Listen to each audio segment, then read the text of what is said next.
Olá, aqui quem fala é o professor Elias Cruz e hoje estaremos falando sobre o período regencial aqui no Brasil. Dom Pedro I foi para Portugal abdicando o trono em 7 de abril de 1831, em favor de seu filho Pedro de Alcântara, que tinha apenas 5 anos de idade. Como o novo imperador era menor, a Constituição do Império de 1824 estabelecia que o Brasil deveria ser governado por um conselho de 3 regentes, eleitos pela Assembleia Imperial até que o jovem completasse a maioridade. Foi o que ocorreu durante 9 anos. Esse período da história do Brasil, entre o primeiro e o segundo reinado, é conhecido como período regencial. Historiadores consideram que, à época, questões públicas importantes dominavam o debate público do país sobre a autonomia das províncias, a escravidão e o modelo político que deveria ser seguido. Diante de essas e outras grandes questões, muitas pessoas lutaram e, por vezes, morreram, reivindicando seus objetivos. No início do período regencial, o cenário político do país era dominado por 3 grupos políticos principais que disputavam poder: os restauradores, os liberais exaltados e os liberais moderados.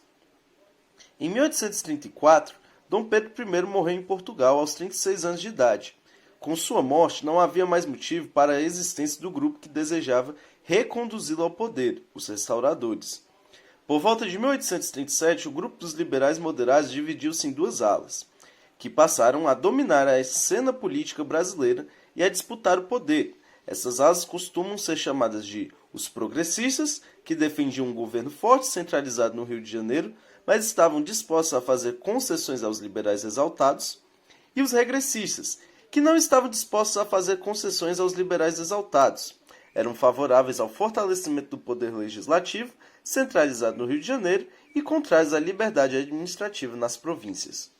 Em 1840, os regressistas assumiram a denominação de Partido Conservador, sendo posteriormente apelidados de Saquaremas, e os progressistas a denominação de Partido Liberal, que mais tarde foram apelidados de Luzias.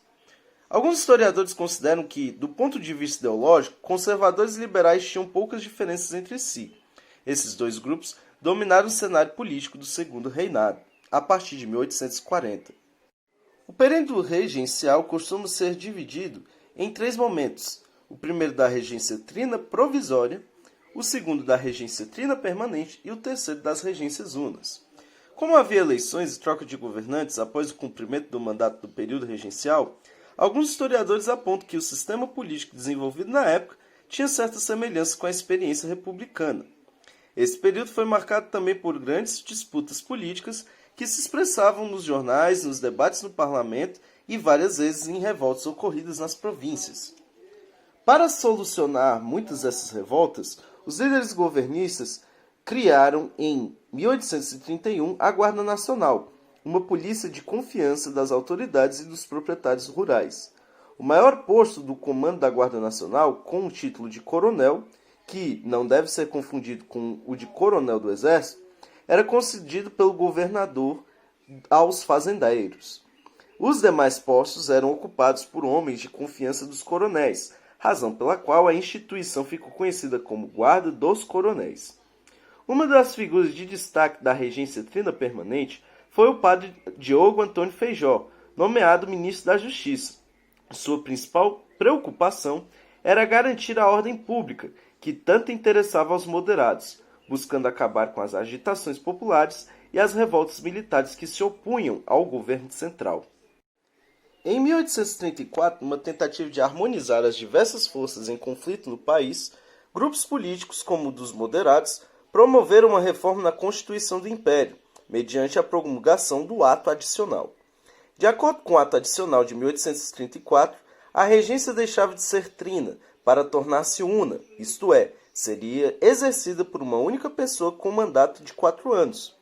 Criavam-se as Assembleias Legislativas provinciais, com poderes para fazer leis referentes às questões locais. Apesar de os presidentes das províncias continuarem sendo nomeados pelo governo central, o ato adicional foi considerado, na época, como outro exemplo de avanço liberal do período das regências, tanto que alguns conservadores opuseram-se a ele, chamando de um código de anarquia, em referência à maior autonomia e liberdade administrativa que a nova legislação concedia às províncias brasileiras. Os políticos progressistas, opondo-se à regência de Araújo Lima, procuraram uma alternativa para tirá-lo do poder. Então passaram a defender a ideia de que o meio mais eficiente para preservar a unidade territorial do império e ampliar a autoridade do governo central seria transferir o poder para as mãos do príncipe Pedro de Alcântara.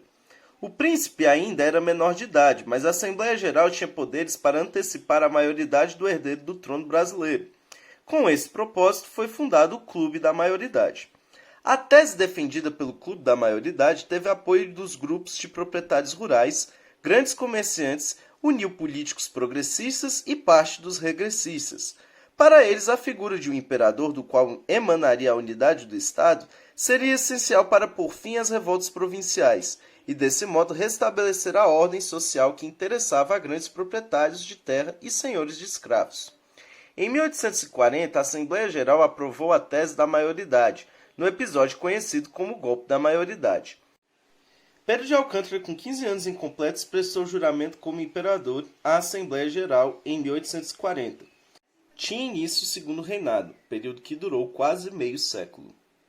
O período regencial foi uma época conturbada de nossa história, com a eclosão de revoltas nas províncias brasileiras, o que teria levado Feijó a dizer em determinado momento: o vulcão da anarquia ameaça devorar o império. Analisando o contexto histórico dessa época, percebemos evidentemente que essas revoltas não ocorreram por acaso. Elas são produto de insatisfações coletivas acumuladas durante um bom tempo. No caso do Brasil, os descontentamentos abundavam desde a época de Dom Pedro I.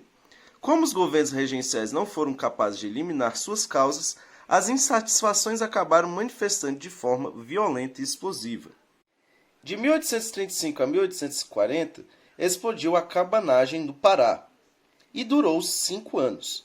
Ficou conhecida por esse nome porque dela participou uma multidão de cabanos, homens e mulheres pobres, negros, indígenas e mestiços, que trabalhavam principalmente na extração de produtos da floresta e viviam em casas semelhantes às cabanas, à beira dos rios. Os cabanos rebelaram-se contra a situação de miséria em que viviam e contra os responsáveis por sua exploração. Para tentar pôr fim à injustiça social de que eram vítimas, decidiram tomar o poder da província. Apesar de conquistarem o poder, os cabanos tiveram grande dificuldade em governar. Faltava-lhes organização, e havia muitas divergências entre os líderes do movimento, e a rebelião foi traída várias vezes. Na região sul do Império, a Revolução Farroupilha, também chamada de Guerra dos Farrapos, ocorreu no Rio Grande do Sul e foi a mais longa revolta da história do Brasil. Durou 10 anos, entre 1835 e 1845. Entre suas principais causas estavam os problemas econômicos dos produtores rurais gaúchos. O Rio Grande do Sul tinha uma economia baseada na criação de gado e produção do charque, vendido em diversas províncias brasileiras. Os produtores gaúchos, donos de grandes estâncias, reclamavam das concorrências de produtores do Uruguai e da Argentina, países onde também se produzia o charque. Como os impostos de importação eram baixos, o charque importado chegava a custar menos que o produzido no Rio Grande do Sul. Entre os principais líderes das farroupilhas, destacaram-se os gaúchos Bento Gonçalves e Davi Canabarro, além do italiano Giuseppe Garibaldi, o mesmo que lutou pela unificação da Itália. O levante teve início em 1835, quando Bento Gonçalves comandou as tropas farroupilhas que dominaram Porto Alegre, capital da província. O movimento expandiu-se em 1836 e os farroupilhas fundaram a República Rio-Grandense. A partir de 1842, a Revolução Farroupilha começou a ser contida por meio de ações militares lideradas por Luiz Alves de Lima e Silva, o futuro Duque de Caxias. Além de comandar a ação militar, Caxias procurou restabelecer acordos com os líderes farroupilhos. Na Bahia houveram duas grandes revoltas. A primeira foi a Revolta dos Malês, em janeiro de 1835, movimento de escravos africanos conhecidos como malês, daí vem o nome da revolta. O nome malê era a designação dada na Bahia aos africanos de origem ou formação muçulmana, que em geral sabiam ler e escrever em árabe, como os alçás e os nagôs. Entre os malês, destacavam-se alguns líderes, como Pacífico Clitã, Manuel Calafate, Luiz Sanin, Aprígio e Pai Inácio. Os malês conseguiram armas e munições e elaboraram um plano de luta contra os donos de escravos para conseguir a liberdade. Uma denúncia antecipou o início do levante, mas autoridades já estavam preparadas para enfrentar os revoltosos. Na noite de 24 de janeiro de 1835, cercados pela polícia na casa de Manuel Calafate, muitos rebeldes morreram em combate e outros foram presos. Entre estes, alguns foram condenados a açoite público e fuzilamento. Em 1837, após a renúncia do regente Feijó, iniciou-se na Bahia uma segunda rebelião que ficou conhecida como Sabinada, por ter sido liderada pelo médico Francisco Sabino Álvares da Rochas Vieira. Seu objetivo básico era instituir uma república na província enquanto o príncipe herdeiro fosse menor de idade. Com o apoio de parte do exército baiano, os sabinos tomaram o poder em Salvador em 7 de novembro de 1837. O movimento, porém, não foi apoiado pela maioria da população.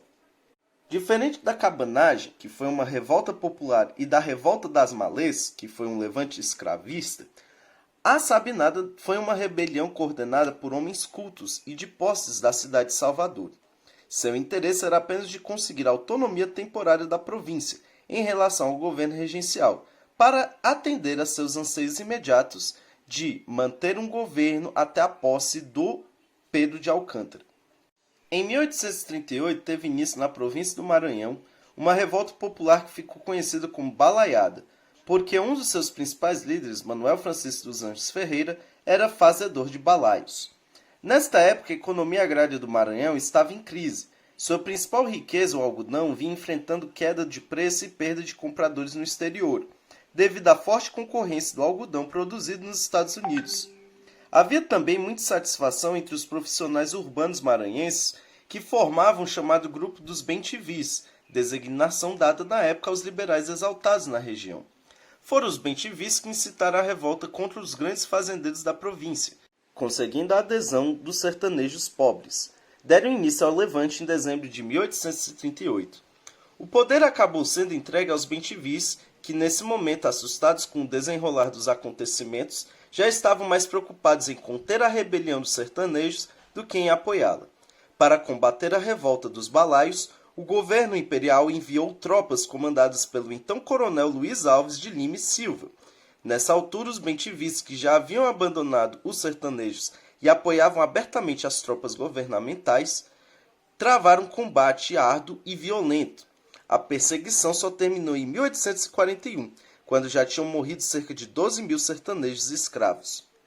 A balaiada não se constituiu, enfim, num movimento único e harmônico, com um projeto político definido. Conduzido por sertanejos tomados pelo anseio de conquistar justiça social, foi mais uma expressão de crise porque passava a sociedade brasileira durante o período regencial.